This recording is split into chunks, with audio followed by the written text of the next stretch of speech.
안티오코스 에피파네스가 죽다. 안티오코스 임금은 내륙의 여러 지방을 돌아다니다가 페르시아에 있는 엘리마이스라는 성읍이 은과 금이 많기로 유명하다는 말을 들었다. 그 성읍의 신전은 무척 부유하였다. 거기에는 마케도니아 임금 필리포스의 아들로서 그리스의 첫 임금이 된 알렉산드로스가 남겨놓은 금방패와 가슴바지 갑옷과 무기도 있었다. 안티오코스는 그 성읍으로 가서 그곳을 점령하고 약탈하려 하였으나 그 계획이 성읍 주민들에게 알려지는 바람에 그렇게 할 수가 없었다. 그들이 그와 맞서 싸우니 오히려 그가 달아나게 되었다. 그는 크게 실망하며 그곳을 떠나 바빌론으로 향하였다.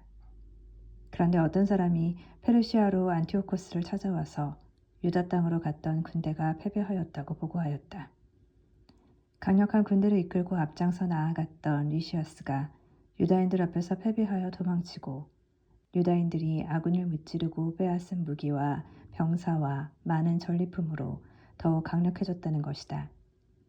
또 유다인들이 안티오코스가 예루살렘 제단 위에 세웠던 역겨운 것을 부수어버리고 성소 둘레에 전처럼 높은 성벽을 쌓았으며 그의 성읍인 베추르에도 그렇게 하였다는 것이다.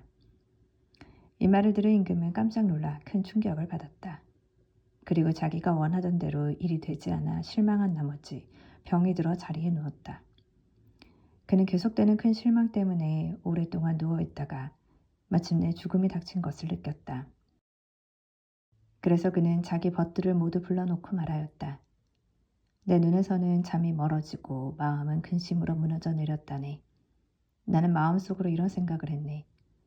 도대체 내가 이 무슨 역경에 빠졌단 말인가?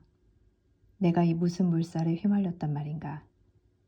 권력을 떨칠 때에는 나도 쓸모있고 사랑받는 사람이었는데 내가 예루살렘에 끼친 불행이 이제 생각나네. 그곳에 있는 금은 기물들을 다 빼앗았을 뿐더러 까닭없이 유다 주민들을 없애버리려고 군대를 보냈던 거야. 그 때문에 나에게 불행이 닥쳤음을 깨달았네. 이제 나는 큰 실망을 안고 이국 땅에서 죽어가네. 그는 자기의 벗들 가운데 하나인 필리포스를 불러 그에게 온 왕국을 맡겼다. 그리고 왕관과 자기 옷과 인장반지를 주면서 자기 아들 안티오코스를 잘 이끌고 키워 임금이 되게 해달라고 하였다.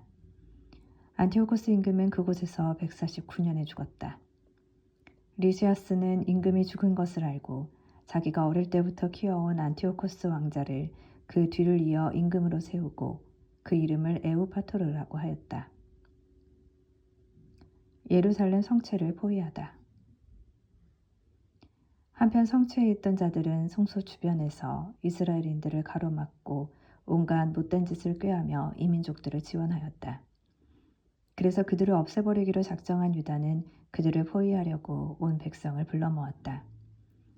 이렇게 150년에 유다인들은 함께 모여 그들을 포위하였다. 유다는 투석기와 다른 공격기구들을 만들었다. 그런데 그들 가운데 몇 사람이 포위망을 뚫고 나가자 이스라엘에서도 몇몇 사악한 자들이 그들과 합류하여 임금에게 가서 말하였다. 임금님께서는 언제까지 정의의 실행을 미루시면서 저희 형제들의 원수를 갚아주지 않으려 하십니까? 저희는 임금님의 아버지를 기꺼이 섬기고 그분의 말씀에 따라 살아왔으며 그분의 명령을 따랐습니다. 그 때문에 저희 동족이 성체를 포위하고 저희와 사이가 나빠졌습니다. 더구나 그들은 저희를 닥치는 대로 죽이고 저희 재산을 강탈하였습니다. 그들은 저희뿐 아니라 자기들과 경계를 이루는 모든 지역에까지 손을 뻗쳤습니다. 보십시오. 오늘도 그들은 예루살렘에 있는 성체를 점령하려고 진을 쳤습니다. 또한 성소와 베추르도 요새로 만들었습니다. 서둘러서 그들을 먼저 막지 않으시면 그들은 이보다 더 큰 일을 저지를 것이며 그렇게 되면 임금님께서도 그들을 제지하실 수 없을 것입니다. 베즈카리아의 전투.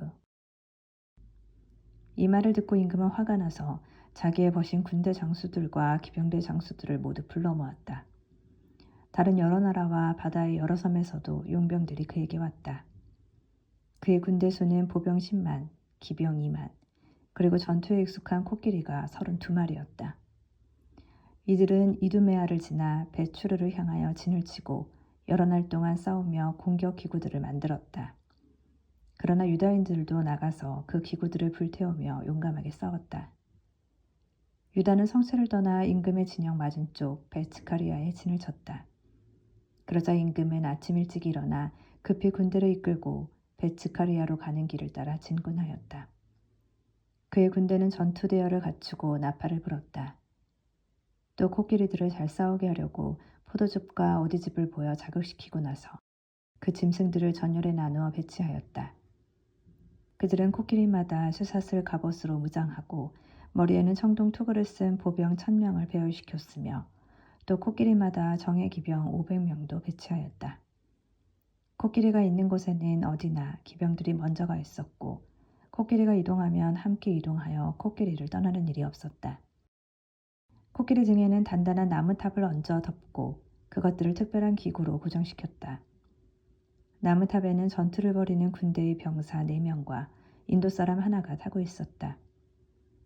임금은 나머지 기병들을 군대의 양날개 이쪽 저쪽에 배열하여 전열의 보호를 받으며 적을 혼란시키게 하였다.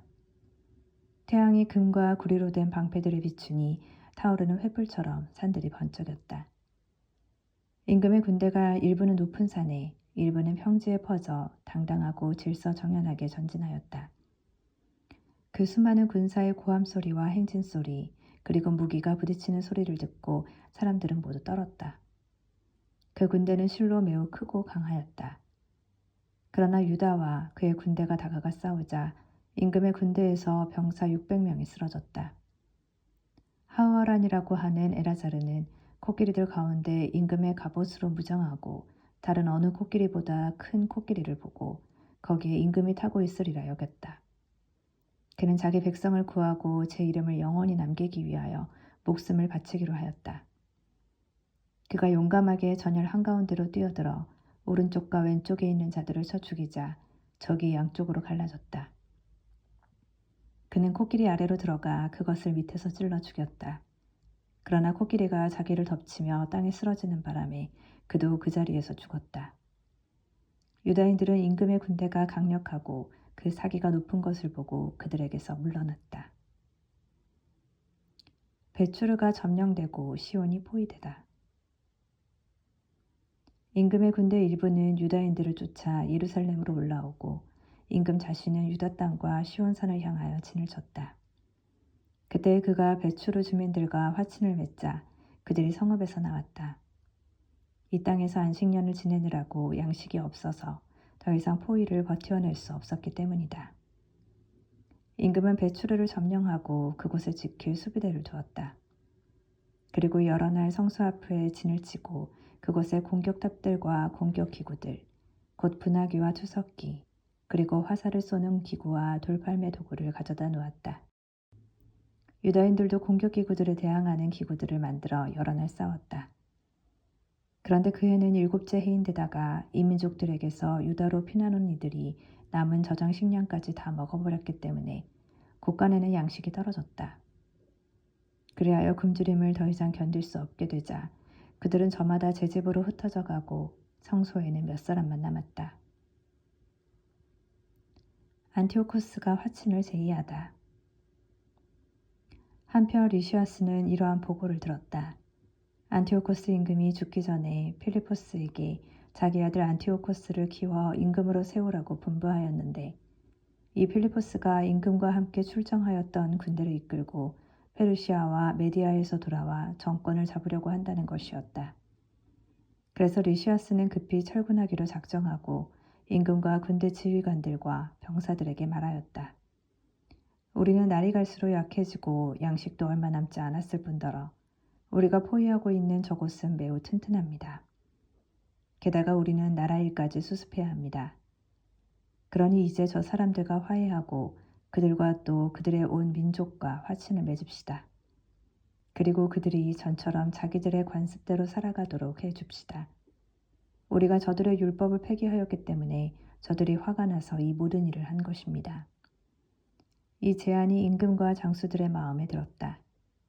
그래서 임금은 유다인들에게 사람을 보내어 화친을 제의하고 유다인들은 그것을 받아들였다. 그리고 임금과 장수들이 그들에게 맹세하자 마침내 그들이 요새에서 나왔다. 그러나 임금은 시온산으로 들어가 그곳의 요새를 보고는 자기가 맹세한 약속을 저버리고 그 둘레의 성벽을 헐어버리라고 명령하였다. 그리고 서둘러 그곳을 떠나 안티오키아로 돌아갔다. 그는 필리포스가 그 성읍을 장악한 것을 보고 그와 싸워 무력으로 그 성읍을 점령하였다.